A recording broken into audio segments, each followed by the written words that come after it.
Bre, just tell us, opening round this Sunday against Fremantle here at the Gabba, how special is that? Yeah, it's amazing, and to be playing at the Gabba, obviously we've played here in the past in prelims, etc., and yeah, the environment is just, you can't really compare it to a small sort of community ground, so it's pretty special to start off round one here at the Gabba. Haven't lost yet, have you? Have you? No, I don't think we have. We've got a really good record here, just like I suppose the boys trying to make this a place that's really hard to come to and play against us.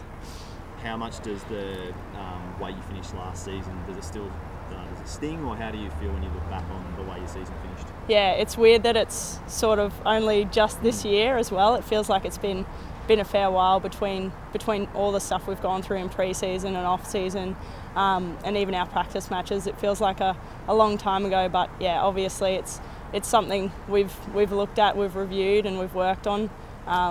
But yeah, hopefully, I think we play them in round 4, so hopefully we'll be able to get some redemption then.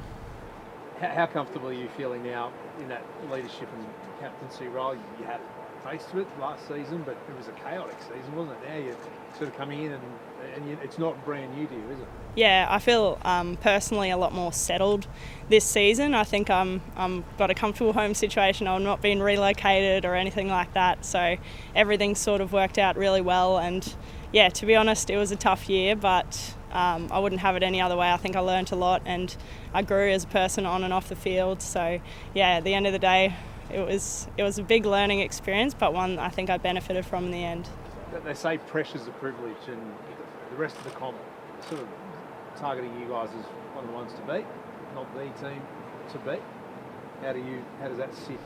Yeah, I don't know what they're going off there, because I find it really hard to gauge on the competition with the amount of movement and the amount of obviously expansion teams coming in and everything else. It's really hard to get a gauge on who will be strong and who will be consistent in the competition. Obviously we've retained a lot of our players, so I think that probably puts us in good stead. But yeah, again, there's going to be a lot of new faces come in the competition, and yeah, they've shown that they can really hold their own in the past. So I don't think you can take anyone too lightly going into this next season.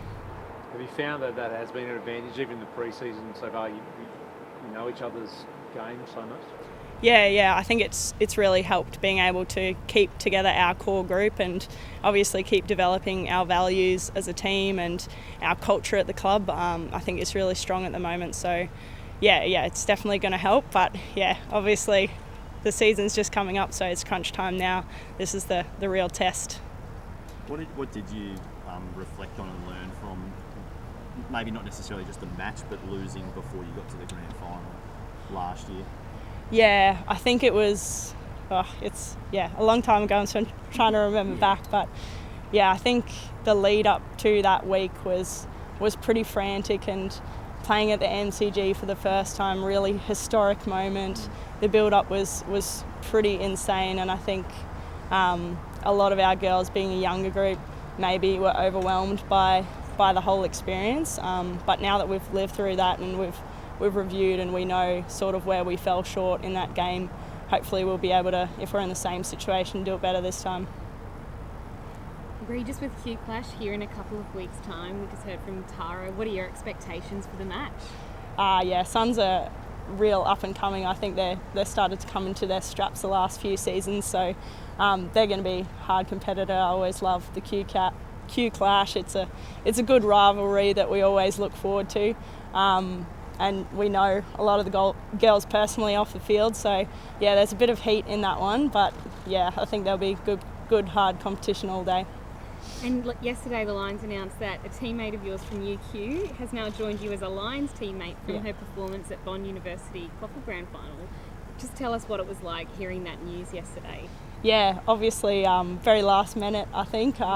It all sort of came up really quickly. So for Ava, she's come through the Lions Academy, she's come through that pathway, and now to be offered a position on an AFLW team, no matter how it comes about, yeah, I think she's a ripper, and she'll take it with both hands and just run with it. And then to come through, obviously the Quaffle and the Queensland competition just shows how much our competition in Queensland has grown over the last few years.